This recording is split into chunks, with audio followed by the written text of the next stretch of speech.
Bismillahirrahmanirrahim. Assalamualaikum warahmatullahi wabarakatuh. Bertemu lagi dengan saya Desi Naudan Mulang. Di kesempatan kali ini kita akan membahas tentang pendidikan inklusif, di mana merupakan salah satu seri yang ada di program Guru Belajar. Nah, apa itu program Guru Belajar seri pendidikan inklusif?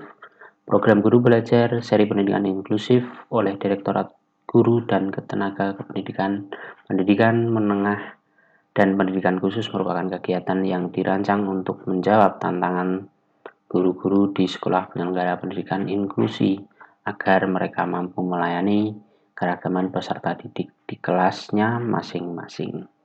Program ini dilaksanakan melalui 3 tahapan kegiatan, yaitu bimbingan teknis atau BIMTEK, pelatihan, dan juga pengimbasan. Tujuannya yang pertama, meningkatkan pengetahuan guru tentang konsep keberagaman peserta didik, konsep dasar pendidikan inklusif, dan sistem layanan pembelajaran bagi peserta didik berkebutuhan khusus. Yang kedua, meningkatkan dan memberikan pengalaman langsung kepada guru untuk melakukan identifikasi, menyusun asesmen dan planning metrik, serta membuat program pembelajaran individual atau PPI. Yang ketiga, memberikan pengalaman kepada guru dalam mengikuti kegiatan BIMTEK dan diklat secara daring.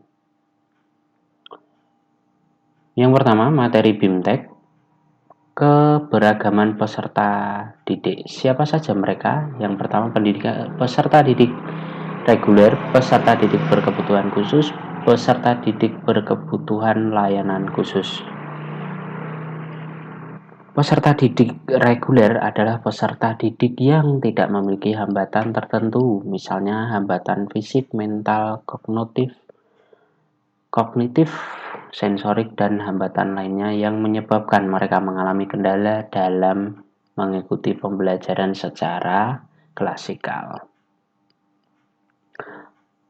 Peserta didik berkebutuhan khusus adalah peserta didik yang memiliki hambatan tertentu seperti hambatan penglihatan, hambatan pendengaran, hambatan intelektual, hambatan fisik, hambatan autistik, hambatan lainnya seperti anak hiperaktif, lamban belajar, rendah konsentrasi, dan gangguan perilaku tertentu. Klasifikasi peserta didik berkebutuhan khusus ada hambatan sensorik, hambatan mental kognitif, hambatan fisik, dan hambatan lainnya. Kebutuhan pembelajaran peserta didik berkebutuhan khusus. Mengapa perlu memperhatikan kebutuhan pembelajaran peserta didik berkebutuhan khusus? Berdasar pada Permendiknas nomor 70 tahun 2009 mengenai pendidikan inklusif dan Undang-Undang nomor 8 tahun 2016 tentang penyandang disabilitas. Hakikat pendidikan inklusif. Pendidikan inklusif merupakan pendekatan untuk mengubah sistem pendidikan agar dapat mengakomodasi peserta didik yang sangat beragam. Tujuannya agar mampu membuat peserta didik nyaman dengan adanya perbedaan dan memandangnya sebagai tantangan dan pengayaan dalam lingkungan belajar, bukan menganggapnya sebagai masalah. Mekanisme layanan peserta didik berkebutuhan khusus, mulai dari yang pertama identifikasi, asesmen, kemudian layanan intervensi, kemudian yang terakhir penempatan dan tindak lanjut. Yang pertama asesmen ada konsep umum dan juga konsep khusus. Jadi di konsep umum ini proses pengumpulan informasi selengkap-lengkapnya mengenai individu yang akan digunakan untuk memuat pertimbangan dan juga keputusan. Konsep khusus untuk membuat program itu sendiri. Tujuan, fungsi, serta sasaran. Tujuannya untuk memperoleh informasi tentang kondisi peserta didik. Fungsinya untuk menyusun perencanaan pembelajaran dan program layanan. Sasarannya ditetapkan sebagai peserta didik berkebutuhan khusus. Selanjutnya ada planning metrik. yaitu mapping, deskripsi tentang kondisi anak berkebutuhan khusus secara individu yang menggambarkan kondisi aktual.